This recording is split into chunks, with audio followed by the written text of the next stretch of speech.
parceria com Cândido Jucá Filho, Filosofia e Filologia. Ele tinha uma aproximação também com os filólogos, por isso que ele gostava de Nietzsche. Em outras obras ele fala sobre Nietzsche. Eu marquei aqui continue, para não ficar também, principalmente para mim, cansativo demais essa investigação aqui. Eu continuo aqui, né? É claro que esses princípios postos na descoberta, eu falei na outra lá, pela intuição intelectual ou afetiva, escapam a qualquer possibilidade de refutação crítica.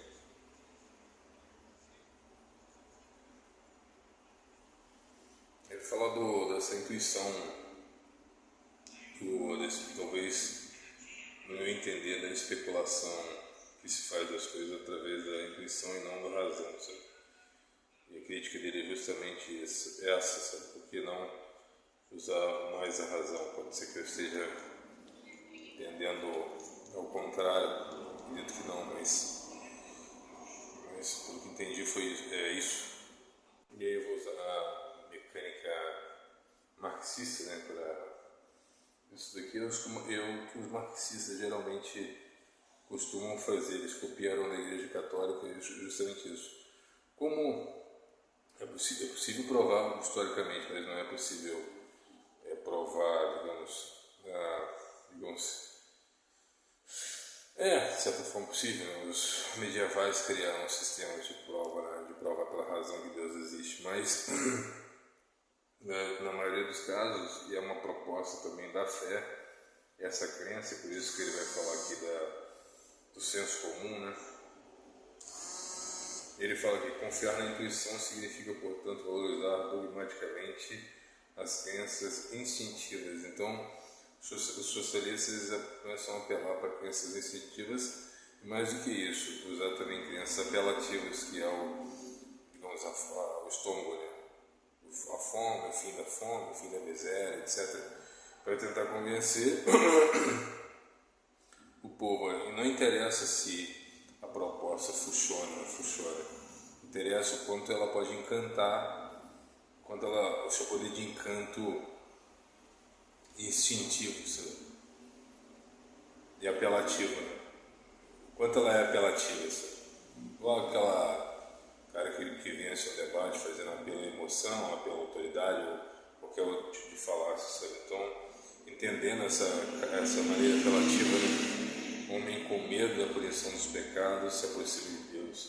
Não se aproxima genuinamente, não se aproxima porque gosta de fato de Deus, mas por medo, etc. E o medo muitas vezes é instigado por algumas instituições. E assim também o marxismo usa isso, né? Por medo do desemprego, por medo do desamparo, por medo da fome, as pessoas se aproximam do marxismo, né? Eles entenderam isso. Claro que possivelmente não está falando diretamente sobre isso, mas isso acaba aguçando esse tema e esse debate, sabe, de alguma maneira. Mas que aí continua, sabe? Não é possível fazer isso, ficar nessa proposta, porque ele continua, né, entre aspas. Mas as bases teóricas da ciência e da filosofia não podem ser tão frágeis. Essas verdades absolutas da intuição, do senso comum, fragmentam-se como pedaços de madeira podre sobre a verruma da crítica racional. Fragmentam-se através da crítica racional. É muito igual ao socialismo também, né? Quando você traz ele para crítica genuína, a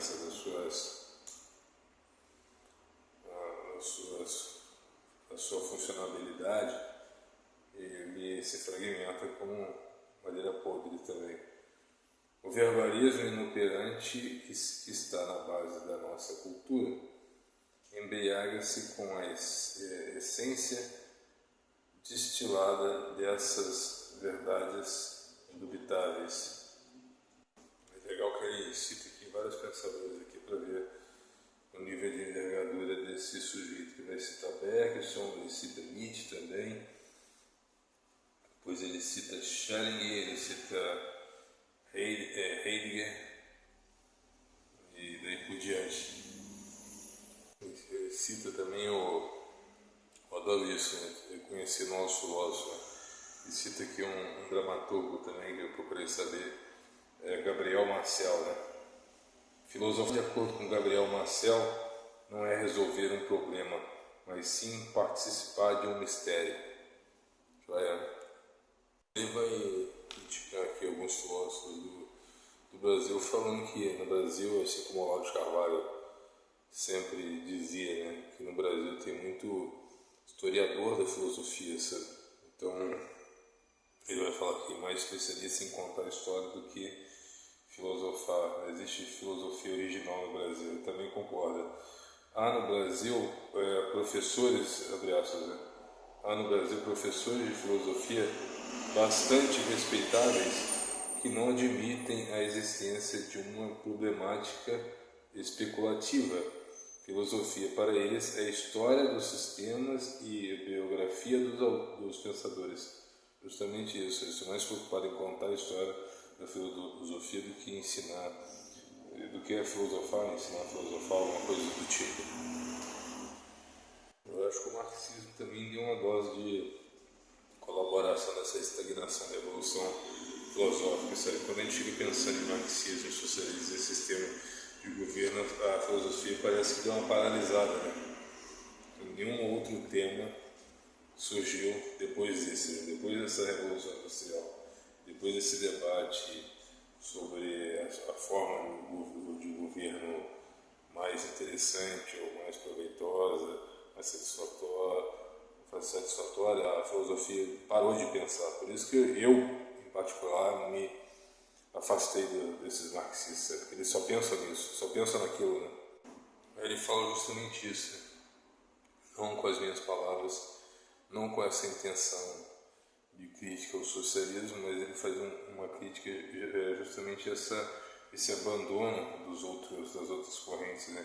Quando ele fala que você quer pensar e acaba pensando por uma via só, ou por certos pensadores, sabe? E aí, não estou falando diretamente, não estou falando sobre marxismo, mas está instigando esse tipo de debate, sabe? Nada mais absurdo do que pretender alguém especializar-se em lógica aristotélica, desprezando inteiramente a contribuição de Bowley, de Frege, de Bertrand Russell, de Tarski. Seria tão paradoxal essa atitude como a de um matemático que se limitasse ao estudo da geometria euclidiana, pondo de lado todos os sistemas euclidianos como perfeitamente negligenciáveis. Então, à medida que no nosso tempo começou essa história de revolução aí, de marxismo, a academia meio que estagnou. Ele não está falando disso, né? Ele viveu outra época. Está dando um exemplo aqui que serve também para o nosso exemplo. A filosofia estava muito fechada já naquela época, se tratando de outros temas, e hoje em dia continua fechada, justamente bitolada, só pensando naquilo. Falo justamente dessa estagnação, né, que a cultura vivia naquela época, e eu digo isso através, hoje, 2024, através do socialismo, a mesma estagnação filosófica. Ele cita aqui, um exemplo. O que pensariam os especialistas que comparecesse a um congresso científico para ler uma comunicação sobre qualquer problema biológico inspirado nas ideias de Aristóteles, né? Teria praticamente parado um tempo, né? Aí ele fala aqui, uma crítica, ele fala que no Brasil o valor está no improviso, no brilhante improviso, na pobreza conceitual e na escassa capacidade crítica. Então o Brasil precisaria de uma análise mais profunda para evoluir nesse quesito aí, principalmente filosoficamente, sabe? Faz parte aí da crítica.